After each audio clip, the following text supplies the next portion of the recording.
This is the face that launched thousands of angry people on the U.S. Capitol in one of the most stunning days in American history.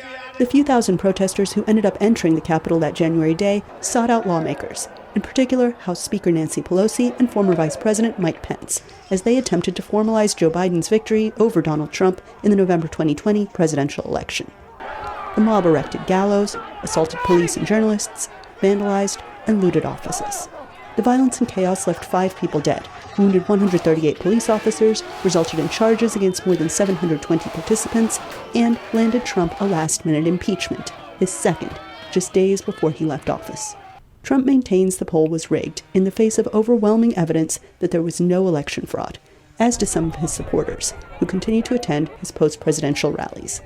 I'm here to see our rightful president that actually won this election, and I just want to hear what he has to say.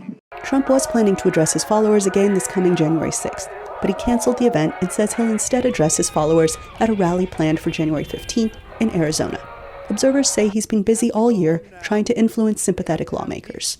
So he's trying to limit voting access in states that have diverse populations or ever more diverse populations like Georgia and Texas. He's trying to get people like Jim Jordan and Marjorie Taylor Greene, 2 members of Congress, to get them more of their own kind of people elected who will do things such as pursue policies designed to keep immigrants out of the United States, policies designed to take the United States out of its international alliances like the North Atlantic Treaty Organization. So he has an America First agenda, he has an ego agenda, and he has an agenda about trying to rewrite history to match his false narrative, and he's pursuing that every day.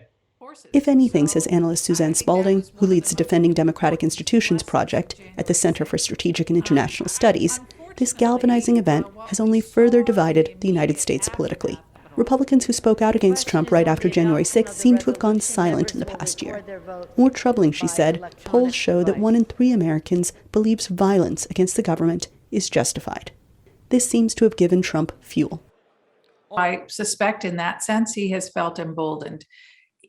I think there was, again, in the very first hours after that, those events, a sense among some of the Republican members of Congress that perhaps he had gone too far, and that they thought they had some breathing room to distance themselves. And unfortunately, what seems to have happened is that he has not lost his grip on the Republican Party. Biden will speak before Congress on the afternoon of the 6th, says White House Press Secretary Jen Psaki, and he will continue to bring up Trump's responsibility. I don't think we've held back on this front. I mean, President Trump's role in subverting our Constitution, attempting to block the peaceful transfer of power, and defending a mob that attacked our Capitol and law enforcement has been well documented.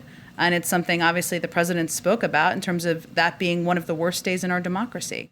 Trump will likely reference Biden's words during the January 15th rally. But Spalding says the American people, not politicians, deserve the last word here.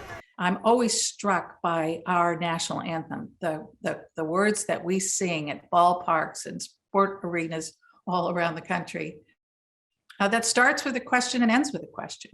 It starts with the question of, is the flag still flying? We saw it through the night, through the battle, but now it's the morning.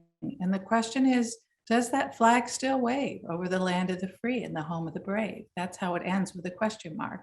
And all of us must be part of making sure that answer every day is yes. So, a year later, which flag is it going to be? Anita Powell, VOA News, Washington.